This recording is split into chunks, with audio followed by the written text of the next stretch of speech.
አሜሪካ በኢራን የመሰረተ ልማቶችን ክፉኛ ስታወድም ኢራን ደግሞ በባህረ ሰላጤው ቀጠና ሀገራት ያሉትን የአሜሪካ አጋር አባር ሀገራት ቁም ስቅላቸውን እያሳየች መሆኑ ተሰምቷል።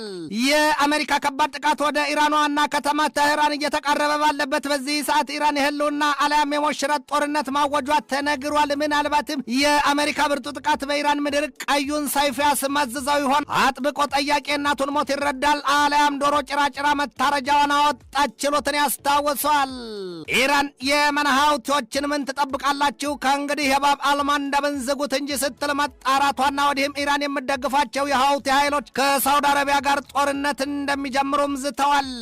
ይህንኑ ርዕሰ ጉዳይ በዓለም አቀፉ ትንታኔ ዘገባችን መርጠን ተመልክተነዋል። ከትንታኔ ዘገባው ጋር ትዕግስቱ ቀለነኝ አጎን ብሶ በላን ተኝተህ ቀላውጠው ይሏል አልያም ብልጥ ልጅ እየበላ ያለቅሳል። ኢራን እኔ ከሞቱ ሰርዶ ይብቀላለች እንደተባለችው የቤት እንስሳ ሁሉንም ነገር እርግፍ አድርጋ ለጦርነት ብቻ ታጥቃ መቆሟን አስታውቃለች። ያውም የገጠመኝና ያለሁበት ወቅት የህልውና ጦርነት የታወጀብኝ ጊዜ ነው ስትል ጨርሰው ሊያጠፏት የተዘጋጁላትን አሜሪካና ኢዝራኤልን እያሳየች አሜሪካ በኢራን ላይ ይኸው ትናንት ለዛሬ አጥቢያ ሙሉ ሌሊቱን ለስድስተኛና ተከታታይ ሌሊት ብርቱ ጥቃቷን መፈጸሟን የተገለጠው የአሜሪካ የበረታ ጥቃት ወደ ዋና ከተማ ተህራን እየተቃረበ ነው። ታዲያ ተህራን ስትመታ ለሁሉም የሚያነካካና ያሞጠሞጠ የእሳት የአሲድና የመርዝ ባጭ ካለ ቢፈርጥስ ያንን በቀጥታ ከነመረቁ መጋታ ይሆን? የአሜሪካ ማዕከላይዝድ የሆርሙዝን የውሃ መተላለፊያዎች ዘግቷል። የኢራንን የማጥቂያና የመከላከያ አቅም አሽመድምጄዋለሁ ይላል። ኢራንን በበኩሏ ይህንን መስክራለች። የአሜሪካ ሚሳይሎች በባንዳር አባስ በቀይ ሽም ደሴትና እንዲሁም የኢራን ኒውክሌር ተቋም ያለበት ነው የሚባልለትን የቡሼርን አካባቢ ክፉኛ አንጉለው ታለ ያለችው። ከዚያም ውጭ ኢራን በሆርሙዝን ግዛት 2 ድልድዮች መውደማቸውን አስታውቃለች። ይህንን ዜና ቢቢሲ ማረጋግጦታል። የአሜሪካ ማዕከላዊ ዝግን ስለ ድልድዮቹ መውደም ያለው ነገር ባይኖርም በዚህ ሳምንት መባቻ ቀናት የአሜሪካው ፕሬዚደንት ዶናልድ ትራምፕ የኢራንን ድልድዮችና የኃይል መሰረተ ልማቶች እንደሚያወድሟቸው መዛታቸው አይዘነጋም። በተባበሩት መንግስታት ድርጅት የሰብአዊ መብት ጉዳይ ዋና ኃላፊው ቮልከር ቱርክ በበኩላቸው ሆን ብሎ የንጹሃንን መኖሪያና የመሰረተ ልማቶችን ማውደም የጦር ወንጀል ነው ማለታቸው ነው የተሰማው። አንበሳ ምን ይበላል ቢሉት ተበድሮ መች ሊከፍል ቢሉት ማን ጠይቆት? ቀድሞ ነገር ትራምፕ ያሻቸውን ቢናገሩና ቢሰሩ ማን ጠያቂ ያላቸውና ንጉሥ አይከሰስ ሰማይ ይታረስ ይሏል። እንደ አውሮፓኑ አቆጣጠር በ1949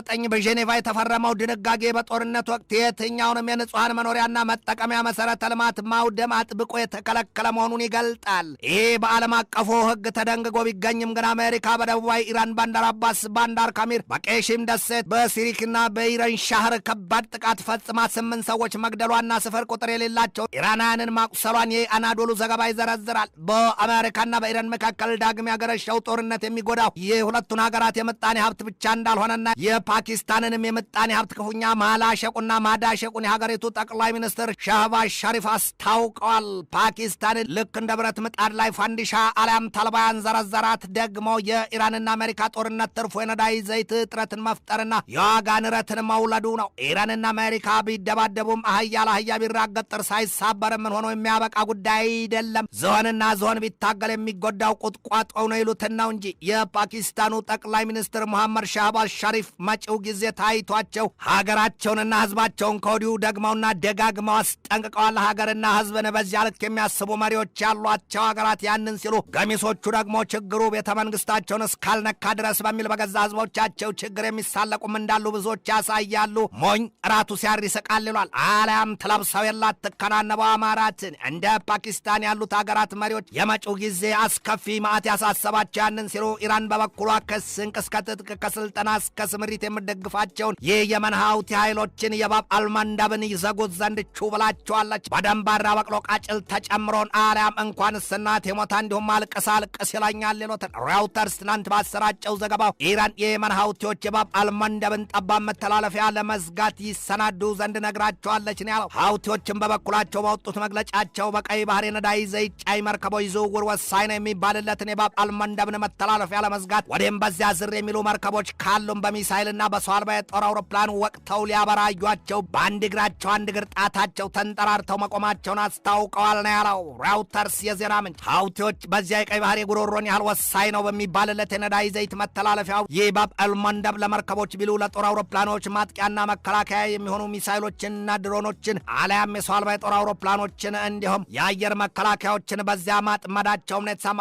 ሀውቲዎች ከዚያም አልፈው ሳውዲ አረቢያን ጉድ ሊሰሯት መማማላቸውን የተገለጠው መስረቃችን ካልቀረ በሩን በሰፊው ክፈተዋ ለይሉትን ሀውቲዎች ከሳውዲ አረቢያ ጋር ወደ ጦርነት ለመግባት ጣጣቸውን መጨረሳቸውን የተሰማው በየመን ሀውቲዎችና በሳውዲ አረቢያ መካከል ለዓመታት የዘለቀ ብርቱ ጦርነት እንደነበር አይዘነጋም። እንደ አውሮፓውያኑ አቆጣጠር በ2022 ስምምነት እስከተፈረመበት ጊዜ ድረስ አሁን ደግሞ የሳውዲ አረቢያ የጦር አውሮፕላኖች ባለፈው እሁድ በየመን የሰንዓ ዓለም አቀፍ አውሮፕላን ማረፊያን በከፍተኛ ደረጃ ማጥቃታቸው ሲነገር ሀውቲዎችም በበኩላቸው እንደተለመደው ሳውዲ አረቢያን ትንታ ውስጥ ሊዶሏት መሰናዳታቸውን የተገለጠው የቀበጡ ለት ሞት አይገኝም አለያም ካልጠገቡ አይዘሉ ካልዘለሉ አይሰበሩ ይሏል። የየመን ሀውቲዎችም ለዚያ ለሳውዲ አረቢያ ጥቃት የበቀል ምላሻቸው በሳውዲ አረቢያው አብሃ ዓለም አቀፍ አውሮፕላን ማረፊያ ላይ ባለፈው ሰኞ የሚሳይልና የሰው አልባ የጦር አውሮፕላን አለያም የድሮን እሳት አበላ ማፍሰሳቸውን የተሰማው በጥባጭ ካለ ማንጥሩ ይጠጣል ይሏል። በዋይት ሃውስ ተዶልቶ በኢራን ምድር የእሳት ውርጅብኝ ያስከተለው የአሜሪካና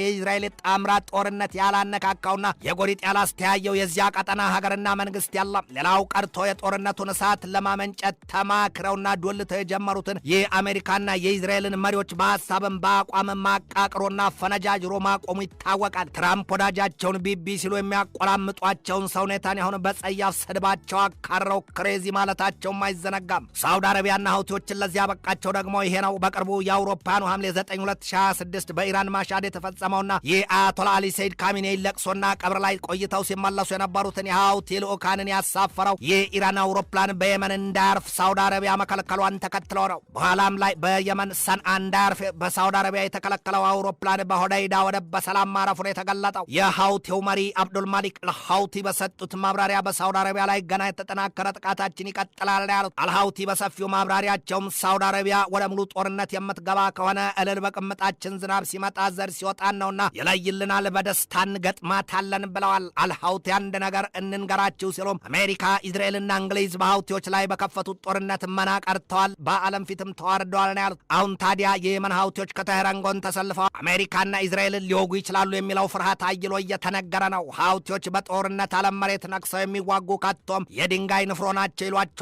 ቂማቸውን አይረሱም፣ ከአቋማቸው አይፈርሱም፣ በጠላቶቻቸው ዘንድም የእሳት አሎሎን መቆርጠም ናቸው ይሏቸዋል። ያንን ደግሞ ከሳውዲ አረቢያ በላይ ሊናገረው የሚችል ላሳር ነው ይሏል። በሀውቲዎችና በሳውዲ አረቢያ መካከል ግጭትና ጦርነት ተጀመረ ማለት ደግሞ በቀጥታ በሻይት እምነት አራማጇ ኢራንና በሱኒ እምነት አራማጇ ሳውዲ አረቢያ መካከል ጦርነት ተጀመረ ማለት ነው። ወዲህ ደግሞ በአሜሪካና በእስራኤል መካከል ከኮመጠጠው ግንኙነታቸው አንጻርም የአሜሪካው ምክትል ፕሬዚደንት ጄዲ ቫንስ ዛሬ ማለዳ ላይ ሲናገሩ ጎቱ ሄል ነው ያሉት። ጀሃነም ግባ አሊያም ገሃነም ግባ ማለት ነው ሲያልቅ አምር ይሏል። እንደ ቫንስ ማብራሪያ እስራኤል በአሜሪካና በኢራን መካከል የተደረሰው የመግባቢያ ስምምነት ጨርሶ ፈርሶ በአሜሪካና በኢራን መካከል ጦርነቱ መቀጠሉን ይፈልጉታል ነው ያሉት። ታዲያ ቫንስ ሀገራቸው ከኢራን ጋር ቢሆንላት ትስማማለች፣ እስራኤል ስትፈልግ ገሃነም ትውረድ ማለታቸው ነው። የአሜሪካ ሹማምንት በየፊናቸው የሚሰጡት መግለጫ ሁሉ እርስ በርሱ የሚጋጭ እንደሆነና ሀገራቸው ኢራንን በላይም ብላ በታች አጣድፋ ልትዘርራት ማስላቷን እየወጣ ይታይባቸዋል ይሏቸዋል። አሜሪካ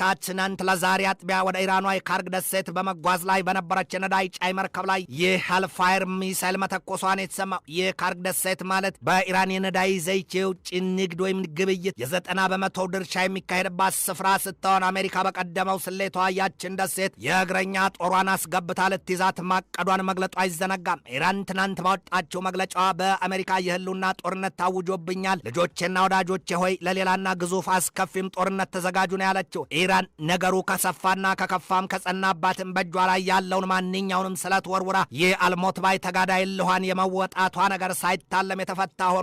ከወዲሁ ታህራን በመካከለኛው ምስራቅና በባህረ ሰላጤው ቀጠና ያሉትን የሀገራት የኃይል ዘርፎች አንድም ጨርሶ ልታወድማቸው ሁለትም ልትዘጋጋቸው ምላ መገዘቷ ምን የተሰማው። አሁን እንግዲህ በአሜሪካና በኢራን መካከል የሚፈራው የሙሉ ጦርነት አባዜው ከስጋትም ከፍርሃትም በላይ ሆኖ እየተነገረ እየታየም ነው። ኢራን ቆርጣ ተነስታለች። አሜሪካና እስራኤልም ጣምራ ፈጥረው የከፈቱት የኢራን ጦርነት አፈርጥ ብላ ሄዳ አሳብጣ መጣችን አለያማ ተርፍ ባያጉዳይን አድርጓቸዋል ነው የሚባለው። ዛሬ የነዳጅ ዘይት ዋጋ መናሩ ብቻ አይደለም ስጋቱ። ጦርነቱ በዚሁ የሚቀጥል ከሆነ ነዳጅ ዘይትና ጋዝ ለከንፈር ማውዣ ቢጠየቅ ላይገኝ ነው። የመሬት ማዳበሪያ ጉዳይም ቢሆን የሆርሙዝ የውሃ መተላለፊያዎች መጥላንቃው ነውና የት ይደርስ ሲሆን በሌላም ገጽታው ደግሞ በቀይ ባህር ያለው የመተላለፊያ የባብ አልመንደብ ጠባብ መስመር ሀውቲዎች ከዘጉት ሀውቲዎችና ሳውዲ አረቢያ ወደ ጦርነት ገብተዋል። ኢራንና ሳውዲ አረቢያስ ምን ሊሆኑ ይችላሉ? ሀውቲዎች ሲነኩ ለኢራን ትልቅ የአይን በሽታ ነውና አስታራቂ ሸምጋይ ገላጋይ ከምድር ቢሉ ከሰማይ ብቅ የሚል የሚታይ